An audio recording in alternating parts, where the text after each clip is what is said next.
Hey, what's going on, guys? My name is Brandon. Welcome to Audio Addictionmedia Finalist album reviews. You can find our band interviews and you can find live coverage of the concerts that we get. Like I mentioned previously, I went to go see Neck Deep. Unfortunately, I only have a show review, which I will elaborate in that video about like live videos, things of that nature. So definitely check that video out when it goes out. Also, if you enjoy what we do here, make sure to subscribe. Make sure to hit that thumbs up. It really does go a long way. Plenty of awesome stuff in February that I'm excited to get into. So make sure to check out the channel for that when it comes out. So tonight we're going to be talking about Don Broco's new record, Technology.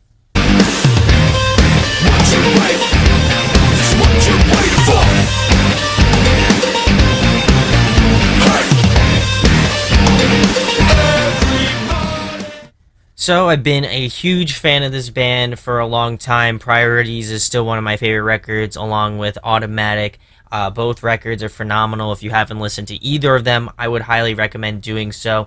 Don Broco is a band from the UK. They kind of have a bunch of mixed genres: funk, pop, top 40s, rock, post-hardcore, even some like new metal and vibes like that. It's really weird, but it's really good, eclectic music, super catchy stuff. And when I found out that they were releasing Technology, I was really stoked on it. I wanted to get this out as soon as possible, and they just made it real hard for me to try to do this in a fast manner. There's like 16 tracks on this album, so I'm gonna go through each track, give you my thoughts and opinions on them. I'm going to give some pros and cons, and then I'm going to end it out with an overall rating. So for the first song, the title track, Technology, this happens to be one of the singles that they released as well. Really liking the electronic drum beat, then the guitars really kick in and just kick this song up, in my opinion. I really love Rob's unique sort of soulful voice, which you'll hear a lot in this album, obviously, because Rob is the main lead vocalist, but what may surprise a lot of you if you haven't seen them live is that Matt does the backing vocals. He sounds phenomenal as well, and he lends his voice in the second verse of this track, and I think he's equally as good as Rob. If you have not seen Don Broco live, I would highly recommend it. They're actually going on tour with Our Last Night in the States, so definitely check that out, and I'm excited to go to that one as well. But getting back into the review, the bridge has this sort of softness to it. It has piano and sort of the softer, more like delicate, more ambient style vocals, which is a nice juxtaposition to like the heaviness of this track. I think it's really solid, and I'm just loving the absolute punch of this chorus. I think it's a great track to start off the record with, and I mean, I feel like this track kind of gives you an idea of what Don Broco goes for. They have that sort of funk vibe to it, but also heavy, and then they have some really like certain R&B soul vibes. So really eclectic track. If you haven't checked out Technology, the single, I would highly recommend doing so. So we're going to move into track number 2, which is Stay Ignorant. This is also a single that I think they released about like 5 to 6 singles prior to the release of this album. And this one is another really good one. Loving the uniqueness of the instrumentals in this track. I love that the track kind of primarily is held at the helm by the bass. I think that that's really cool. You don't really hear that too often, and in this band, I feel like it gets utilized very well, considering that there's only one guitar player. At live, I know that they might have another guitar player, but I know for in the studio, it was just bass and guitar, and so the bass kind of has to fill those spots, and I feel like it's really well executed in this track and in another one that I'll be talking about in the future. Liking the call and response in terms of the vocals from Rob. I think that that's really cool. I think that's always a nice little thing to add into a track that would make it just stand out, and I think that that is just a solid feature in this track. Liking the comparison of the more sort of pop electronic vibes of the verses versus the more rock vibes of the choruses. I think those counterbalance very well, and the chorus, just they know how to make a catchy chorus. I don't know how they do it, but they've done it countless times on this record, and in previous stuff as well, in Automatic and Priorities. I think they just have really a knack for songwriting and song structure, and just melodies. I think it just works super well and Stay Ignorant, and it was definitely one of my favorites of the singles as well, and I still hold that same regard for this track as well. So we're gonna move into track number 3, which is T-Shirt Song. I think this one is more recent. I know that they released it probably around a month ago, and this one, I just love the guitar and horns and how they mimic each other in the opening and in certain parts throughout the track. I think that that's really cool. Also, just the inclusion of horns is really nice as well. I feel like they use a plethora of different instruments, and this happens to be one of them, and it just works out. I like that Rob kind of goes more in depth into his range. He kind of pulls more falsettos in this track, and just kind of expands his range a little bit. Again, the inclusions of horns, synths, and just other instruments throughout the track makes this one super unique, and one that, again, you won't get misconstrued with another track off the record, which is super solid. The harmonization between Rob and Matt are excellent, especially in this track. But it's just what I expect from this band. I think that they just kind of know what they're doing, and it just shows in the sort of songwriting and song ability, especially at the 3 minutes and 6 second mark to the 3 minutes and 10 second mark. There's just this really awesome, like, kind of high falsetto harmonization between Rob and Matt, and just is so nice. There's also a really nice kind of lead guitar melody slash solo at the 2 minutes and 36 second mark to the 2 minutes and 55 second mark by Simon, the guitar player. I think it's super solid, and it was just something to point out in this track in particular. So we're going to move into track number 4, which is Come Out to LA. This is another single. Their music videos are insane. If you haven't watched them, I would highly recommend doing so. They're so definitely unique. Like, unlike any other band that's doing music videos out there now, they just do some wild stuff. But this one definitely has more of a top 40s vibe to it. But I like to switch up in vocals. I feel like the vocal reins kind of switched in this track. Matt kind of handles the verses, and Rob kind of does the choruses in this track. The screaming kind of works pretty well in this track, surprisingly enough.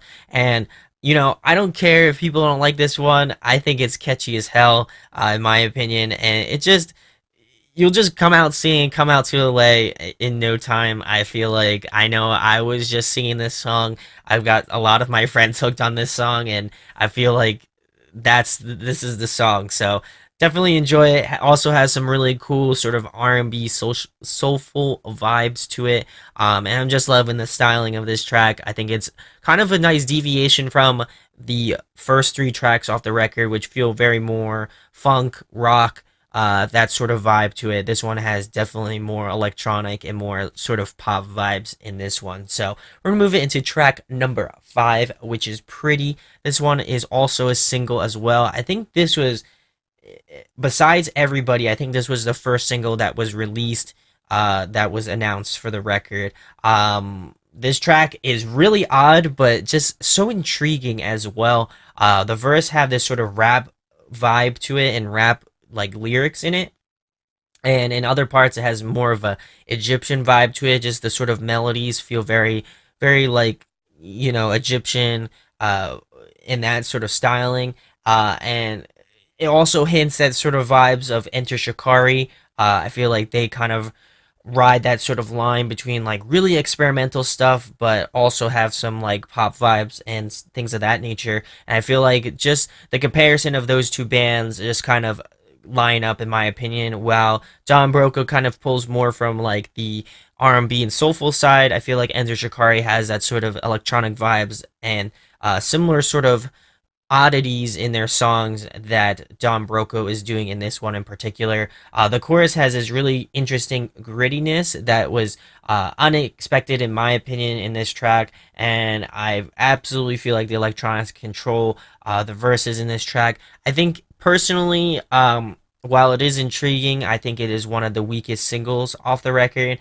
It just was one that didn't grab me right away. Maybe it's just a grower track, but I think it's a solid track nonetheless. I think what they do is just really interesting. So I feel like this one is still going to keep my attention no matter what. So we're going to move into track number 6, which is The Blues.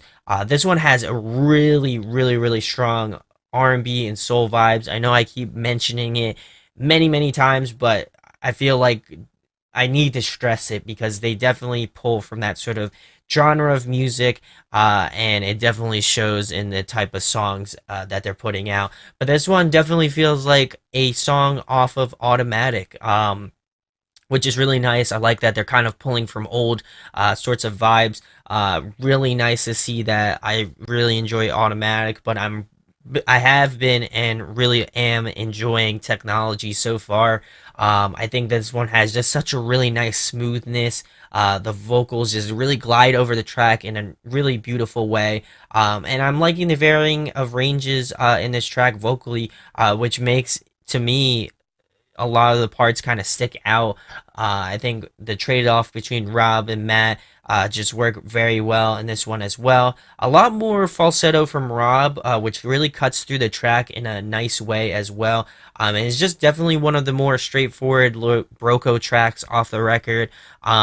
Which isn't bad because I think that they executed it very well and it feels very much at home in the sort of Don Broco discography, in my opinion. So we're gonna move into track number 7, which is Tightrope. This one is probably the most recent single. Is actually released today or yesterday on Thursday. Which is really cool. Love the bass line in this track. I feel like it really drives this track as well. The inclusion of piano is really nice. I like how they really kind of take the sort of instruments and integrate them in a unique and nice way. This one also has that sort of old school funk vibe and 80s vibe to me, especially in the verses. The harmonization of Rob's are just on point. It's hard to not talk about how well their voices match up. But it just is so good. Instrumentally, I feel like this track focuses more on the sort of lead guitars and the electronics. But I'm also liking the rock sensibility in the sort of choruses and bridge of this track as well. So we're gonna move into track number 8, which is Everybody. This one is the first single before they even announced the record. But this one will get stuck in your head. I'm going to repeat that. This track will absolutely get stuck in your head. That cowbell will not leave your brain, which is great because the next track also has cowbell as well. But this one just is just that sort of infectious sort of funk R&B. Just you just make that stank face, and I love it. I love the funk R&B sensibility in this track. It works out so well and it plays to their strengths. And just is so catchy, bouncy. I loved hearing it live when I saw them with State Champs last year, and it's just such a banger track. If you have not listened to Everybody, I would highly recommend doing so.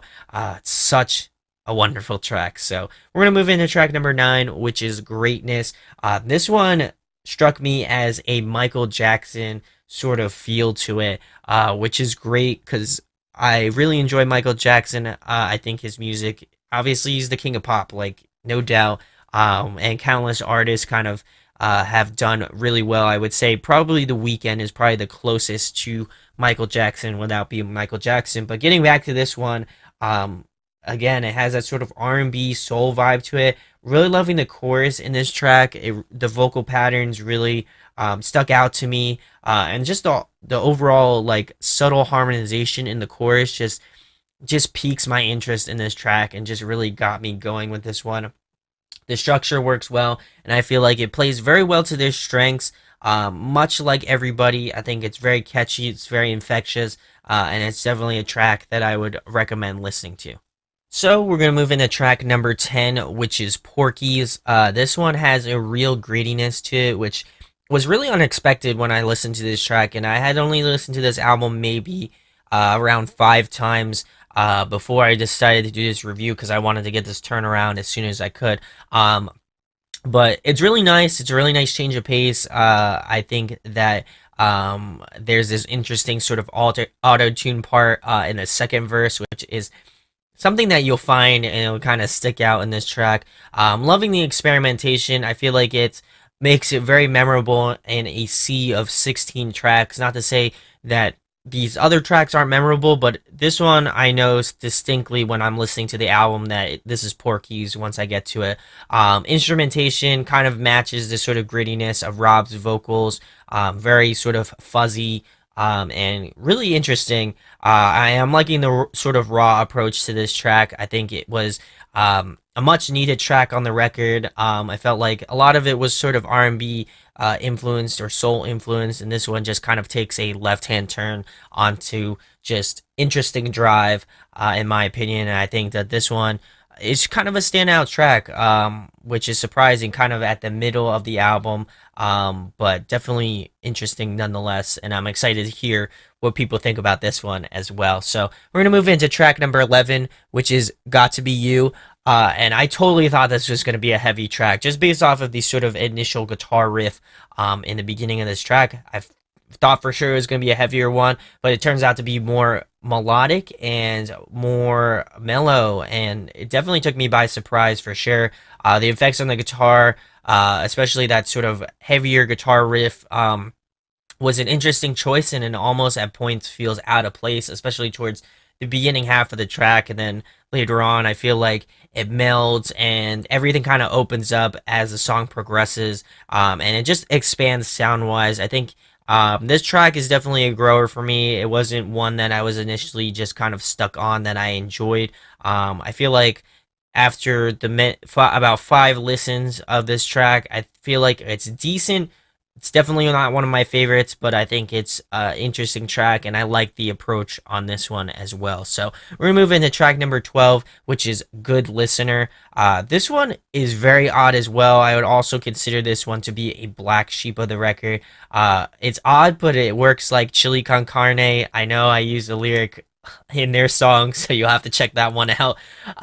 Which again, their lyricism on this one was really odd, but this one feels very weird, like interesting but weird. It has a strong pop element to it, but also kind of feels very heavy and has that sort of almost like alternative rock, hard rock feel to it, which is interesting. It's really hard to kind of genre place this track. I think it's one that you just have to listen to and be intrigued by it. I don't think it's necessarily a bad track. I think that I'm loving just the experimentation of what they're going through and what they're trying to achieve on this album. So I think that they kind of took this one in left field, but it's not necessarily like a wild, like kind of out of the box track. But I think it is very diverse for this record so far. So we're gonna move into track number 13, which is yen. There is a symbol for it, but I did look it up. It is a Chinese yen. Which is interesting nonetheless. But anyway, getting back to the track, I'm loving the sort of melodically spliced vocals and how they kind of create a unique melody that kind of fits into the background of this track, and kind of like wavers in and out, but and picks up in certain parts. I think that was really cool. I'm loving that they kind of combine elements of electronic and sort of rock in a unique way. Some of my favorite electronic parts on this record, in this particular song, and there's also hints of sort of top 40s and funk as well. And just the last melody in the chorus, just the harmonization is again a super nice touch, and I like that they took this sort of diminished approach in this end of the track. I thought that was really odd, but uh, it's something memorable. Obviously, I remembered it. Obviously, I wrote it down, and I thought it was unique to this track. I don't think they really tried it on any of the other tracks. So I'm excited to kind of get your thoughts on this one as well. So we're gonna move into track number 14, which is "Something to Drink." This one also is very gritty, much like Porky's. This one's pretty tame, I would say. I think that they really didn't try to do too much. But I appreciate the straightforwardness after all the sort of interesting tracks that they've been doing. I like that they have these tracks to come to that aren't like just out of bounds. I feel like this one is very well executed, very well constructed as well. And nothing really stands out, but I think that that's good because a lot of these tracks have been pretty wild in terms of just experimentation. So it's good to kind of reel it in and make tracks that are very straightforward and that kind of represent Don Broco in a great way by them just showing off their sort of songwriting skill and just structure as well. So we're gonna move it into track number 15, which is Blood in the Water. We are getting there. But this one is cool as well. The harmonizations in the verses are just on point. I love just that descending vocal line. I think it's really cool, and I like that the harmonizations match. I think that that makes that just that much more better. Just kind of adds the icing to the cake. The chorus really has this unique fullness to it and just punches. It just like as soon as you get to that chorus, it just hits you. The transition between the verses and the choruses are pretty drastic, but I think they work out well. I think after multiple listens, it was something that I got used to in this one. And it has a really cool swing to it as well. I really appreciate that. And it also reminds me very vaguely of a Lower Than Atlantis track called Work For It on their most recent record, Safe and Sound. I definitely feel like it kind of gets those vibes. I would love to hear a Don Broco and Lower Than Atlantis tour. If you guys watch this, that would be dope. If you can make it happen. But that's just a pipe dream. Who knows? Could happen. But I just figure I'd give my spiel on that a little bit. So we're gonna move into the last track, the final track off the record, Potty Mouth, track number 16. And this one is also really punchy as well. It has a fullness in the chorus, very similar to Blood in the Water. I like that they try to take a gambit. They try to run the gambit in terms of vocals. They do everything from lower range to falsetto, and everything in between. And I feel like it really kind of encapsulates what Don Broco is going for in this record. It's just diversity. Vocally, it's just from left to right, really interesting stuff. I like that Rob kind of did this unique rap line as well between 2 minutes and 19 seconds to 2 minutes and 34 seconds. I thought that was cool. Kind of included aspects of almost like new metal in an interesting way. And I'm loving just the use of different things and aspects from this record into this one song. You can hear distinct sort of pieces of the puzzle that technology has been a part of, which is really nice. And it's definitely one of the heavier tracks off the record. I would say Technology is definitely another heavy one as well, which is cool. And Pretty is another one that's pretty heavy as well. But I like that they ended it on kind of a heavier note. There is this little interesting tidbit at 6 minutes and 10 seconds to the end of the track. That's why it's so long. There is this little sort of sound clip, which is odd, and I'm not going to spoil it. I think it's really cool. Something that is very much like in the studio, and they just kind of added at the end as kind of like a funny. But some pros and cons on this record. I would say diversity is number one. They go from any genre, from top 40s to post-hardcore to like metal to like weird shit like funk, soul, R&B, and everything in between. Musicality, they try a bunch of different stuff. They do bass. They got some really cool bass-led tracks. They have horns. They have piano. They have some really unique electronic parts. And it just makes for an interesting ride. I feel like this album being 16 tracks is a very long ride. It is very much close to an hour of listening time, and I think that they keep your attention through that full hour. I would say there are tracks that range from heavy to soft, and I think that works as well. There is not a majority of soft songs, but there's not a majority of heavier songs, and there's some tracks that kind of lie in between there.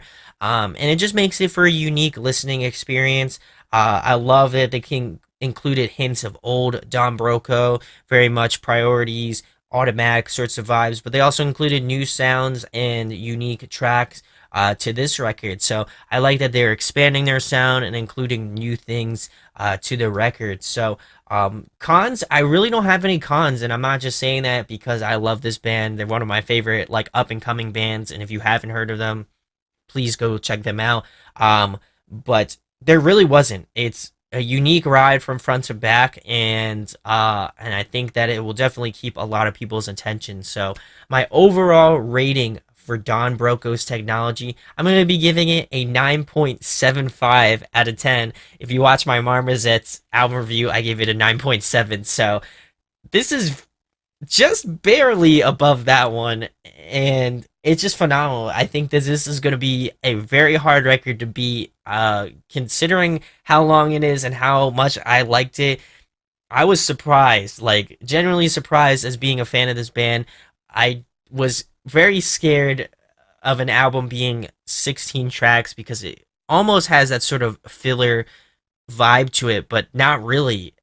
I was going into it and I was like, there's 16 tracks. It's gonna be there's gonna be tracks that are gonna be fillers, and there really wasn't. I think that there's tracks that are distinctly there to kind of break up the sort of chaos of certain tracks, and it just works in harmony. The structure from track 1 to track 16 is just beautifully placed, and this is going to be the top contender to beat. I know it's only February and we have till December, but I think that this one is going to be really, really hard to beat. If you have not checked out Don Broco, please go check them out. Links will be in the description. Please pick up Technology. I'm so excited to get my pre-order in for this record, and I'm hoping that you guys pre-order it as well. Let me know in the comments what your thoughts are on Technology. Do you agree with me? Do you disagree? I'd love to hear some different viewpoints on this record. If you haven't checked it out, again, please go check out Don Broco. They will be on tour with Our Last Night, I the Mighty, and Jewel Vieira. I think in March is when it starts, so definitely go check them out if they're on tour. I'm so excited to see them in Philly again for the second time. I'm excited to see I the Mighty, my favorite band as well, and Our Last Night and Jewel Vieira both kill it equally as well. So super solid lineup. If you live in the US, definitely go check it out. If you're in the UK, I'm so sorry. I'm sure they'll have a sick ass tour for Don Broco's Technology. I think they're on tour now, so definitely go check them out. Again, links will be in the description. If you enjoyed this review, make sure to subscribe and make sure to hit that thumbs up. I know it's a long review, but if you could sit through all of it, that would be super amazing. And thank you guys for your immense support. It's been really awesome, and I can't thank you guys enough. So my name is Brandon. We hope you got your fix, and we'll be talking with you soon. Peace. Hey guys, hope you enjoyed the video. Thanks for watching. Of course, if you enjoy what we do, make sure to go check out the other series we do. We do album reviews, we do band interviews, and we do live videos, so definitely go check that out. Hit that subscribe button. It really helps out our channel, helps us grow. Make sure to hit that like button as well. Go follow us on social media. That's all down below. We try to keep that as updated as possible. We also made a new website where we'll be posting photos of upcoming concerts and stuff like that, which you can go check out at audioaddictionmedia.com and come get your fix with us, guys. Talk to you later. Deuces.